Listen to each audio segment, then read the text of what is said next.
Hey guys, it's Mike again. I just wanted to do a quick show and tell video. These are just some simple DIY Christmas decorations that I made. Usually I do dioramas and stuff like that, but man, I just paint all sorts of stuff. So again, this channel just allows me to share it with anybody that's going to look.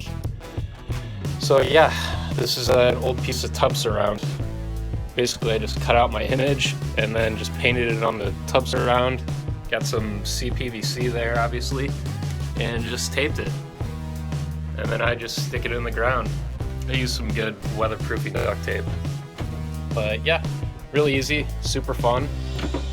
And I'm not the best artist in the world, but I can draw a little bit, so why not? My neighbors put up these elaborate decorations and all these amazing Christmas lights.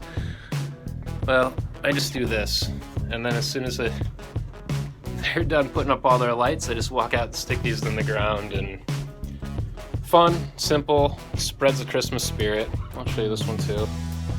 Again, this is just like the cheap 50-cent acrylic paint, but I clear coat everything.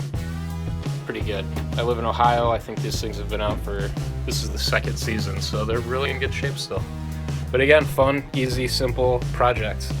Tub surround, paint, clear coat. Simple. There is a little bit of a strand of lights, and I wrap them around the window, and it looks like the Grinch has stolen all my Christmas lights every year, so it works out good. Easy to put up, easy to take down. But again, I just wanted to share. Thanks a lot, guys. Have a great day.